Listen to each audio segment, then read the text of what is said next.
Day, I'm Willow Koto, and welcome back to another day of the Bible in 365 days, where we try to go through this King James version of the Bible within every single day of the year, according to the manual that we find within the back of the Bible, the 1 year reading plan. And today, on the 12th of January, it is day 12. So we go through Genesis chapter 37, verse 41 to 57. That is quite a lot of chapters that we have to go through, as it is kind of like the backstory or the story of Joseph. Not completely, but it is in part of a lot of the things that happen within his life. Now, starting at chapter 37, where Jacob has moved his family to Canaan. They live in Canaan, and now all of his sons are old, and all of his sons are old enough to take care of all of the cattle and the livestock, and that is what they do when they are there. But because of Jacob's love for Joseph, we have to remember that Joseph is his second last son, and Joseph was born when Jacob was quite old. So he loves that he was old and managed to have this son, remember, with his favorite wife.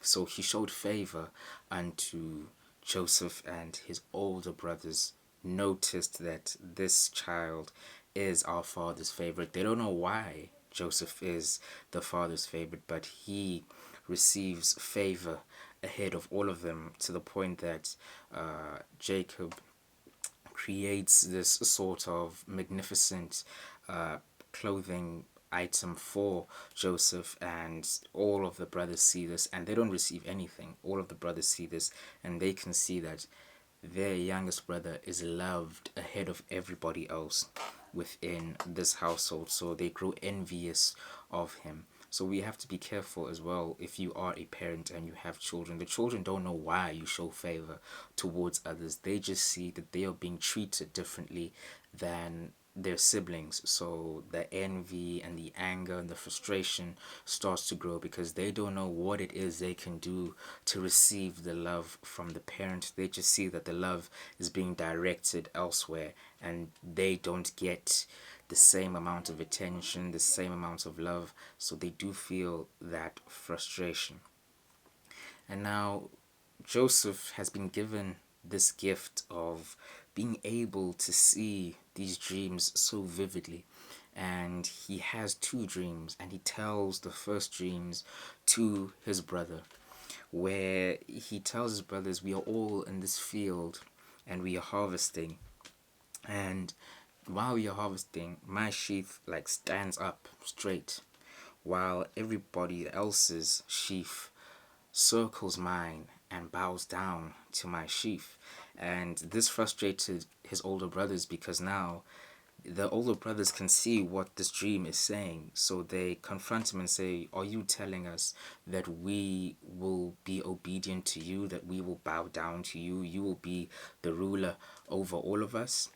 And again, he has another dream, but this time around, he tells this dream to his brothers and father, who is there in his presence as well. In this dream, he says, I saw 7 stars and the moon and the sun, 11 stars and the moon and the sun, circling my star and obeying my star. And the resentment started to grow again from the brothers, because again, this younger brother of ours is telling us that he is going to be greater than us. Even the father acknowledged the dream, and said, are you also saying that I, your father, and your mothers as well, will be bound to you? We will see you as greater than us? But Jacob, the father, he kind of just takes this dream that his son has. He's not angry, he's not frustrated, but he thinks about it, because he wants to get an understanding of what his son was actually seeing in his dream. And a few days go past when the brothers are all out, taking the cattle out to be fed, but Joseph stays behind with his father, and his father tells him, listen, I want you to go out and check on your brothers to see if everything is going okay. and he goes out. He can't find them at first, but then he's told by this man who sees him wandering around. He tells him, now your brothers have gone in this direction. So he heads out to go and find his brothers. And in the distance, his brothers can see him coming because of the raiment that he is wearing. And they say, oh, here comes this dreamer again. And they're so frustrated that they come up with the idea that, you know what, we should actually just kill him and get rid of him so that all of our anger and resentment towards him, all of this can just end. And the older brother, Reuben, says, listen, this is our brother. We can't just kill our own brother. At least throw him in the pit. And then after that, we don't know what will happen. Something will happen to him. At least we did not kill our brother. So fine, once Jacob is there, they take his clothing away from him and they throw him in the pit, which didn't have any water at the time. And they throw him there and they just sit by and continue doing what they're doing, feeding the cattle. Some sit down and eat. And Judah, one of the brothers, he sees Ishmaelites coming, headed towards them, who are on their way to sell all their goods or trade some goods within the land of Egypt. He comes up with the idea that we should just sell our brother and make a profit off this. Was what good do we gain if he just dies in this pit? At least if we want to get rid of him, let us just make something of it. And some of the brothers agree, but Reuben isn't there at this point in time. The older brother, the one who had spared Joseph from being murdered by the rest of his siblings, he's not there. So Judah and the other brothers take Joseph out of the pit and they sell him to the Ishmaelites for several pieces of silver. And Reuben comes back and he realizes that the brother is no longer there within the pit, and he finds out that the rest of his brothers had decided that they are going to sell his brother into slavery. And in order to go back home and to deceive their father, they decide that they're going to take the clothing, slaughter a baby goat, and pour its blood all over Joseph's clothing and take it back to Jacob so he can see that his son has been killed out within the wilderness. And Jacob decides that he is going to mourn his son. He's going to remember his son until the day that he dies. But unknowingly to him, his son was in Egypt and he was sold by the Ishmaelites unto the Potiphar, who is the Pharaoh's captain. He's the captain of the Pharaoh's guard. So he's sold into that house. And now, while we're reading within these chapters, we get to see the story of Judah, who is basically in contrast to Joseph. Joseph is this young lad who's a dreamer, who's always excited and thinking about other people, where Judah is kind of the opposite. He is a bit older than Joseph, but he's more of a person who thinks about himself. He's more of someone who gets agitated very quickly. He does not consider other people's feelings. And within chapter 38, we see sort of a backstory or some highlights within Judah's life. We could see them as lowlights as well, because Judah, over time, he decided to get married, and when he got married, he did have children. And now one of his children did get married, and unfortunately the son who got married, he passed away. And now he didn't want his daughter-in-law to go out and leave the family, so he urged her, listen, if you stay within this household and allow one of my other sons to grow older, you will have the chance to marry them. And one of the sons does grow older, and Judah convinces the son to go and sleep with the daughter-in-law. But the son, he kind of understands that this daughter-in-law is kind of like my sister, so he goes to be with her, but he decides not to impregnate her, and he passes away. And the second son, the third son, the same thing happens. He also has this feeling of not wanting to impregnate someone he views as a sister, and then he passes away. And now the daughter-in-law, as you can see, she's had to deal with three different deaths of people who were supposed to be with her. So she is in mourning. And Judah, on one of his night outs, he meets this woman who he does not realize is his daughter-in-law because she has a veil on, and he perceives or thinks that this is a prostitute who's just out here on the night, and he begins to bargain with her. And within his bargaining, he says, listen, I will give you a goat, one of my finest goats. And then the girl says, promise me by giving me something now, like give me your staff and your bracelet, and then on your return with the goat you can have it back. And he says fine, and they make this agreement, and Judah sleeps with this woman not knowing that this is his daughter-in-law, and he leaves, and he sends one of his servants to go and find this prostitute to give her the kid, which he does go out, he looks for her, but once he gets to this land, the people who were there say, nah, there's no prostitute around here. There's never been a prostitute around here. So your mission or your goal is not going to be fulfilled. So he goes back home and tells Judah that, listen, I can't find this prostitute you sent me out to find. And his daughter-in-law comes, and Judah sees that his daughter-in-law is pregnant. And now he says, who could have shamed you in this manner? And she gives Judah the staff and the bracelet and says, the person who has shamed me is the person who has given me these items. And Judah gets to see that he is the reason why there is shame within this woman's life. And Judah finally gets to realize that he is not a righteous person at all. He can see that within his own eyes, that I am not a righteous person.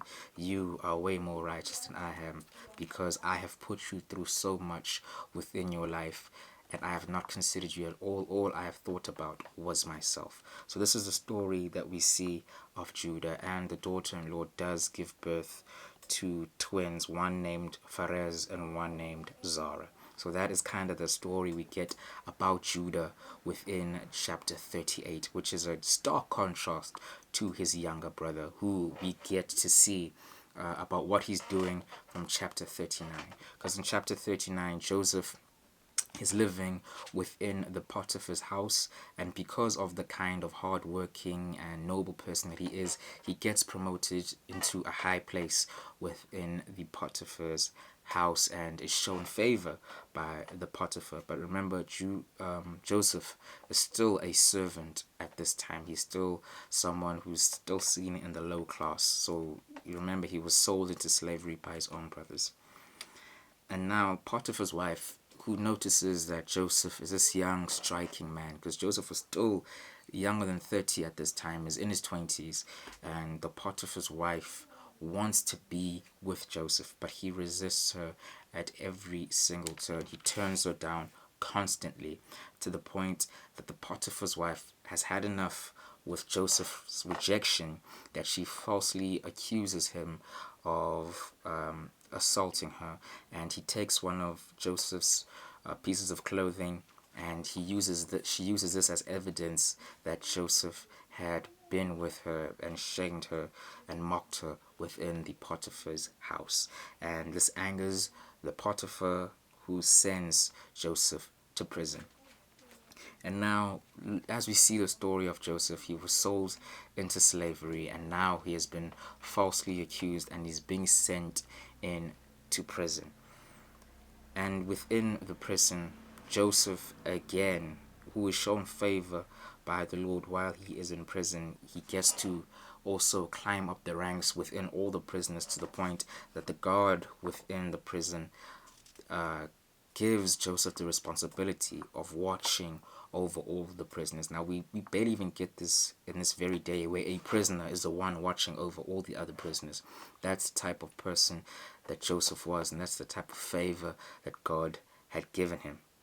And now, while he was in this prison, Joseph does have the gift of interpreting other people's dreams.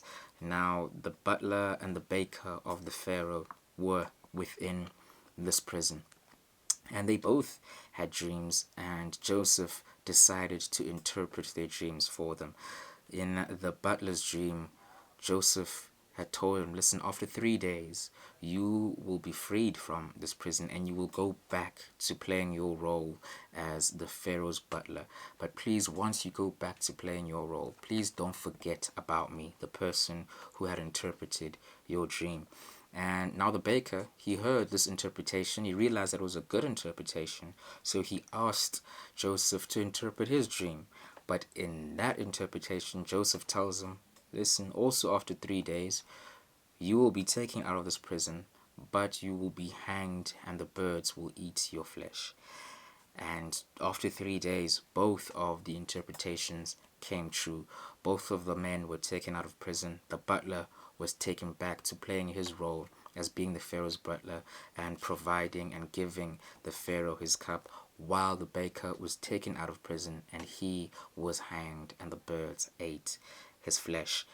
But unfortunately for Joseph, the butler had forgotten about what Joseph had asked him. He had forgotten that Joseph said, please do not forget about me when you are restored in your place.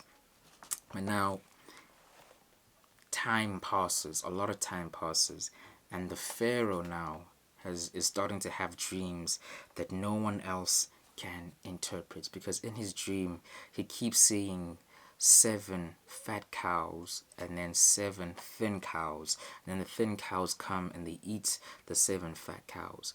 And then in another dream he sees of this plant 7 buds that grow, and then on the other side 7 buds grow, but then the wind blows them away, and no one can interpret these dreams for the Pharaoh. And then finally the butler remembers that there was this man while I was in prison who interpreted my dream and it came true, and he told this to the Pharaoh, and the Pharaoh immediately called for Joseph to come and interpret his dream for him. And Joseph does that. He interprets the dream for the Pharaoh, and he tells the Pharaoh, within your dream they both have the exact same meaning, in that in 7 years there will be an abundance of food within Egypt, a lot of food. But then right after that 7 years of abundance will come 7 years of famine, and no one will even remember that there was once food within this land. That's how bad the famine will be. And then Joseph gives Pharaoh some advice. He tells him, during that 7 years of abundance, you should employ people who work under you to go out and collect some food. Don't take everything, but collect some food and make sure you have something stored in hand for the famine that will come. Go throughout all of Egypt and collect portions from each of the people who are your farmers, each of the people who are responsible for growing your food, and make sure you have some corn left behind for that 7 years. And Pharaoh was so pleased with what Jacob was telling him, the interpretation and the advice, that he immediately promoted Joseph to being second in command throughout the entire country. So not only does now Joseph have authority over the country, has authority over those who did him wrong within Egypt. He has authority over the Potiphar's wife who had falsely accused him, the Potiphar who had sent him to prison. He has full authority over all those in Egypt, to the point that even the Pharaoh said, there are some points where I will just give everything to you, allow you to make all the decisions. It's just that when it comes to the throne, I will be above you. Otherwise, we are equal. You and I are equal. That he even gives him a name called Zapnath Paneah.